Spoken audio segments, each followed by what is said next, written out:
wrestling fans, thanks for clicking today's Doretta D. Rose report. I got an update on CM Punk and the pay-per-view coming up. Alright, I'll get to that in a second. Hey, WWE officials say that, well, he's back again. He's back. I'm back.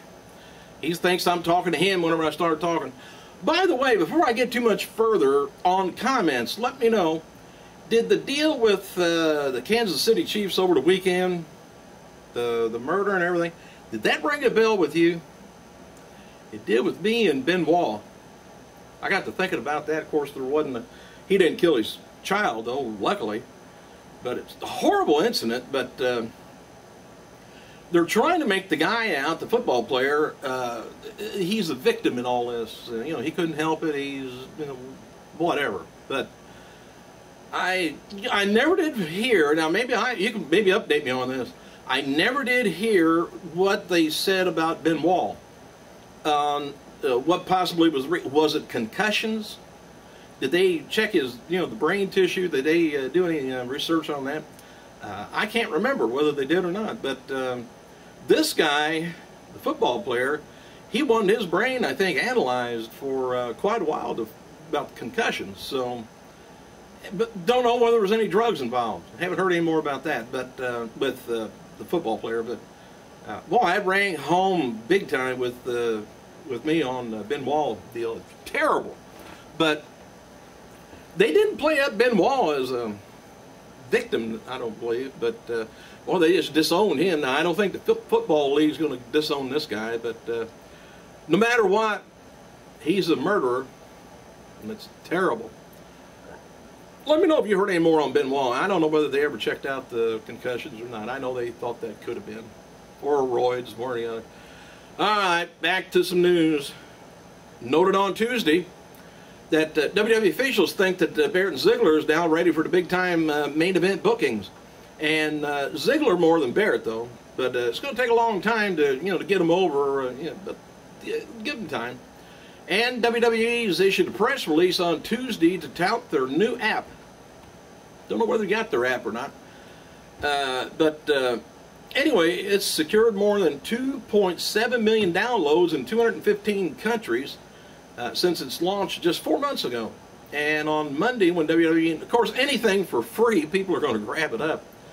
Anyway, WWE announced the new version now is coming out, and they've received more than 100,000 app updates and 20,000 downloads in one night. Too bad they're not getting a dollar out of it, 99 cents or something. But anyway, the app moved more up than 300 spots in the top 50 free entertainment apps on iPhone, beating out HBO Go, NBC, Showtime Anytime, ABC Family, and the Cartoon Network. I don't know how it moved up 300 spots to the top 50. My math don't work that way, but oh well. WWE's website has published a statement now from Mr. Vince McMahon regarding the injured WWE champion CM Punk and TLC, you know, pay-per-view. Here's part of the statement. This dog's sucking my thumb or biting on it. Yeah, I'm talking about you. Anyway, in a statement, Mr. McMahon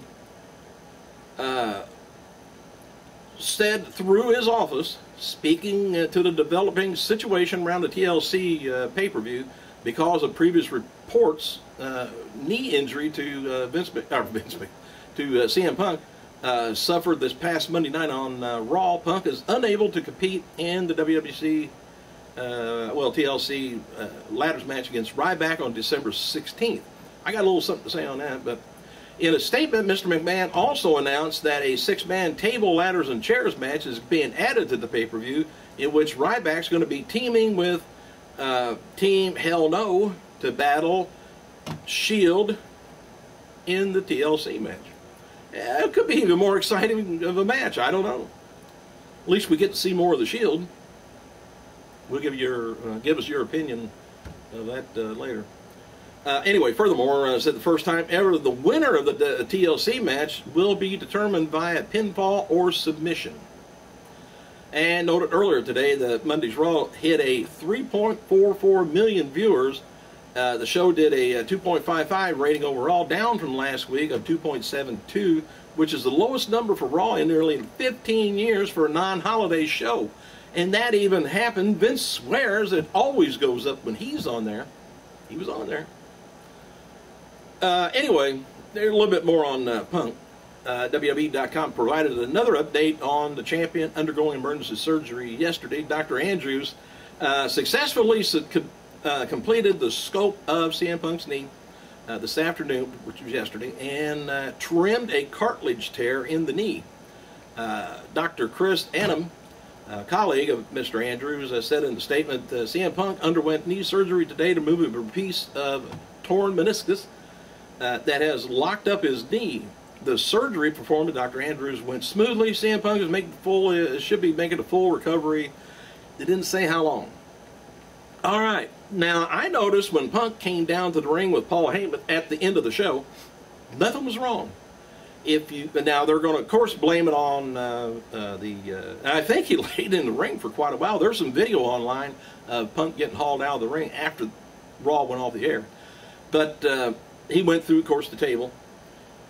But if you watch him real quickly, when he got up from sitting on a chair in the middle of the ring from the table, I got ready to say aces and eights, hey, the Shield, when they come running in, he was getting out of the way, and when he got up off that chair, he grabbed his knee right then. I think it locked up right then and there.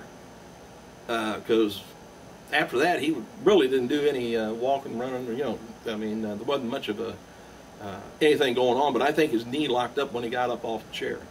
Got to look real close. As I always do with my x-ray glasses on. Tamara Cinch, or Tammy Lynn Cinch, or Sonny. All of them. Today they requested a court... Anyway, she requested a court to let her visit her boyfriend, independent wrestler Damian Darling, after he filed a restraining order against her. Her request was denied, by the way, according to the report. In the fall, Cinch was arrested 5 times within the span of 1 month for violating a protective order filed against her boyfriend, which stems from allegations of domestic violence. So it wasn't foreign violence, to let you know. That's something else. She asked a judge to modify her standing on the protective order, explaining she needs time with him in court to sort things, their problems out and go forward. And Cinch's lawyer informed TMZ that her request was denied and is still banned from making contact with Darling. Cinch vowed to clean herself up as she currently is undergoing court-ordered rehabilitation. Now, apparently, Tammy had this itch that she needed to beat the crap out of her boyfriend again, and she wanted to get the order lifted so she could see him. She must miss it. Maybe he misses it too, who knows? All I know is she could spank my butt whenever she wants. Anyway, WWE is going to be filming a second episode of JBL and Cole's show before Tuesday's SmackDown taping. I don't know if you can see that dog or not. He's trying to he's biting my nails. Weird. Anyway, Michael Cole noted on Twitter that they have a lot of surprises for next week. Surprised that they get along. That's what's surprising. Anyway, NXT champion Seth Rollins is heading back to developmental this week for Thursday night taping of Full Sail University. The Shield member tweeted following last night, heading back to Tampa with the wrongs firmly on the right track. He says WWE has wrongs that they're going to right. I think I might have mentioned this the other day. Larry Zbyszko, 61 years old, Dynamite Kid, 54 today. Happy birthday. And WWE websites now officially advertising The Rock to appear at the January 28th Raw from Vegas. Get your notes right on this. Please make a note of it. The night after Royal Rumble pay-per-view. And WWE is not advertising The Rock for any other Raw shows after that. Likely because they're still trying to work out and agree on dates that's going to be working around his movie schedules. Anyway, we already know that several of the arenas are advertising The Rock in the weeks leading up to WrestleMania 29. John Cena noted, he's probably getting tired of me talking. You probably are too. Hey, John Cena wrote the following on Twitter about Punk. He says, injured or healthy, today Punk is the longest reigning champ in modern era. It's would be hypocritical not to acknowledge it and respect it, which is true. Sometimes luck is valuable as skill, but record books will now shows lucky 381 and counting. It'll just say 381 and counting. So I do wish Punk full recovery, speedy recovery. You know, the other thing too, I don't know whether this still holds true, but you have to put your belt up for a match. I think it was once every at least 30 days. You have to, or you lose it. Well, I don't think he'll be out really 30 days, but anyway, that I don't know whether that still rings true or not. So he could go, and those days will still accumulate. So it's going to go a lot further still. And the Charlotte Observer reports that Ric Flair currently owes the federal government $39,436 of unpaid taxes, interest, and penalties. He also owes North Carolina Department of Revenue $41,358. And they, believe it or not, get theirs before his ex-wife or his soon-to-be ex-wife will. They are first in line. Believe me, you file bankruptcy, you can do whatever, you don't get out of taxes. Brock Lesnar gets Superstar Spotlight on the website today, WWE's. And the website article on WWE is up earlier this week, looking back at disastrous 2006 December to Remember pay-per-view that led Paul Heyman's release from the company and the lowest buy rate in WWE pay-per-view history. It appears in an article that has been deleted, but Heyman tweeted the following anyway, even though they took it down. Oh, by the way, the Khali is now on Twitter. His account is verified by WWE. It's The Great Khali Says. And I wonder, can you understand Khali on Twitter? I wonder. In fact, we all need to use Twitter if we're going to talk to him. But anyway, Heyman says, here's one better. He says, not only your reigning undefeated champion Punk, his rightful place in front and center of pro wrestling's Mount Rushmore, he says, .com, had this reporter ask me a question about the ECW December to Remember pay-per-view event. He says, I won't spoil the fun, but for those of you looking for the latest shoot promo, check out the story. It says, I'm sure WWE won't like it much, either. It says, blatant. Said, I don't care if WWE likes it or not. I stand by what I said. I mean every single solitary word. The story comes out this week. Now return to your regularly scheduled decadence, debauchery, and hustling. So says Heyman. All right. Former WWE diva Eden Styles, or Brandy Reed, launched her own swimwear collection at confectionswimwear.com.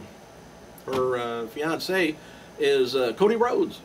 Noted on Twitter that she's done everything from the designing to the finding of materials, and I'm more interested in how about the models.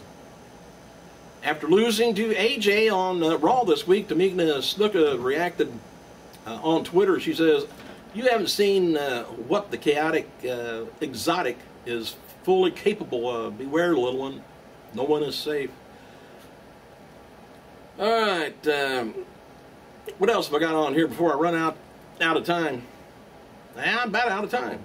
David Atunga and Natalia hosted an anti-bullying rally in Mary Ford Elementary School, Charleston, North Carolina on Tuesday. Stacy Keebler spoke with CNN, commenting on her wrestling career.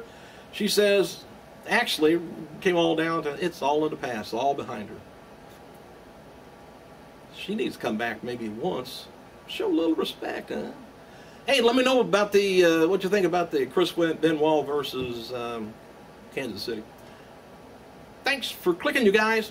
I gotta go.